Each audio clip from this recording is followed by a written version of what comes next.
Two people, same city, same year, both making around $70,000.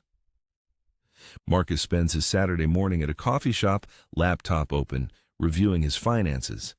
He has $14,000 in savings. His monthly expenses have actually gone down over the last 2 years, even though his rent went up. He sleeps well. He does not think about money every day. He is not rich. He is just free. Across town, David is staring at his bank account, trying to figure out why he only has $200 left 11 days before payday. He makes the same money as Marcus. He is not reckless. He does not gamble. He does not have a shopping addiction. He pays for things he genuinely thinks are useful. He has a gym membership, a few streaming services, a nice car, a storage unit. He is doing everything he was told a functional adult should do. And yet, every single month, the money disappears, and he cannot explain where it went. This is not about budgeting. It is not about cutting lattes or making your coffee at home. Anyone who tells you that is the solution is either misguided or selling you something. This is about something much more specific and much more damaging. There are certain things that used to make financial sense, things that, for a long time, were genuinely worth paying for. And somewhere along the way, quietly, without anyone announcing it, they stopped being worth it. The market changed. Technology changed. Our habits changed, but the automatic payments did not. I am going to show you the 8 categories of spending that have quietly turned against you in 2026, not because you were careless, but because the value proposition fundamentally broke and nobody told you. By the end of this, you will understand exactly why David is broke and Marcus is not. And it has nothing to do with income. Rule number 1, cable and bloated streaming bundles. Cable television is obvious. Most people already left. But here's what people miss. They did not escape the trap. They rebuilt it with different logos. The average household now subscribes to multiple streaming services simultaneously: Netflix, Disney+, Max, Hulu, Apple, TV, Peacock. All quietly running in the background of lives too busy to actually use most of them. In 2026, the average combined cost of 3 to 4 major streaming services sits somewhere between $65 and $85 per month. That is roughly $1,000 a year for television. And here is the psychological trap. Each service feels cheap individually. $15 here, $12 there. The brain does not naturally combine subscriptions together. It evaluates them one at a time. So every individual purchase feels reasonable, and collectively they rebuild a second cable bill. The real cost is not just the money. It is what that money becomes if invested consistently over 10 years. The honest question is not, what streaming services do you have? It is, which one did you actually open this week? Rule number 2, gym memberships you do not use, and sometimes the ones you do. Unused gym memberships are one of the most accepted forms of financial self-deception. Most people pay for unlimited access while going only a handful of times per month. At that point, the membership is not a fitness tool anymore. It is an identity purchase.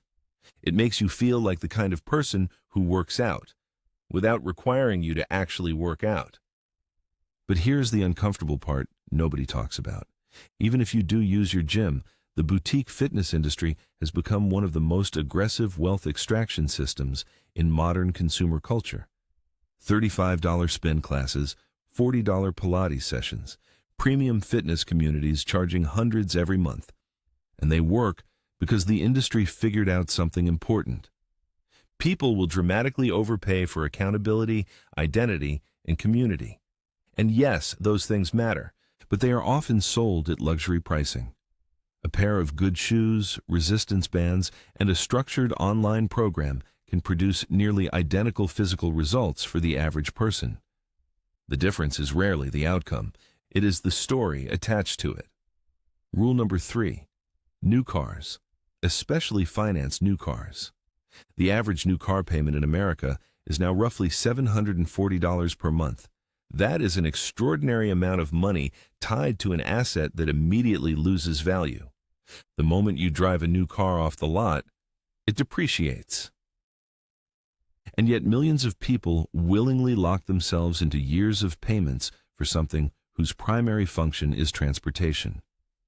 But the payment is only part of the cost. New cars increase insurance premiums, registration fees, repair anxiety, lifestyle pressure. A reliable used car that is 3 to 5 years old performs essentially the same transportation function for dramatically less money. Marcus drives a used Honda Accord he paid cash for. David is already planning his next lease before finishing the current one. One owns transportation, the other rents status. Rule number 4, extended warranties and protection plans. Extended warranties are one of the clearest examples of corporations monetizing fear. When somebody offers you an $89 protection plan on a $400 appliance, you are betting against people who already know the statistical failure rate of the product, and they price the warranty to profit. If extended warranties were generally beneficial to consumers, stores would not push them so aggressively. It gets worse. Many credit cards already include extended warranty protection automatically, which means a large percentage of people are paying twice for protection they already have. Over 10 years, the average household can quietly spend thousands on warranties that are rarely used. Not because the purchases are individually catastrophic, because small repeated financial leaks compound. Rule number 5, storage units as a permanent expense. There are now more self-storage facilities in the United States than there are Starbucks, Subway, and McDonald's combined. That is not random, it is cultural. Most storage units contain things people do not use but do not want to emotionally deal with. Old furniture, boxes untouched for years, exercise equipment, objects attached to guilt, nostalgia, or indecision. And because the monthly fee feels manageable, people keep paying indefinitely. $100 a month does not feel dangerous. But $100 a month for years becomes thousands spent protecting clutter. Storage units are procrastination made physical. The real question is simple. If everything inside disappeared tomorrow, would your life meaningfully change? For most people, the answer is no. Rule number 6, auto-renewing subscriptions. This is one of the most invisible money leaks in modern life. Subscription companies understand something important. People notice large, one-time expenses. They ignore small recurring ones, so prices slowly increase over time. $9.99 becomes $14.99, then $17.99. The notification exists somewhere in your email inbox, buried, designed not to be noticed, and eventually you stop questioning the charge altogether. Software subscriptions, cloud storage, music platforms, news sites, apps you forgot existed. Most people dramatically underestimate how much they spend monthly on subscriptions, and the real danger is not any individual charge, it is the accumulated total. $100 per month in forgotten subscriptions becomes thousands over time, especially when invested instead. Here's the honest question. If the payment was not automatic, if you had to manually approve it every month, would you still buy it? Rule number 7, fast fashion. Fast fashion feels financially smart in the moment. Cheap shirts, cheap shoes, cheap trends. But the long-term math usually tells a different story.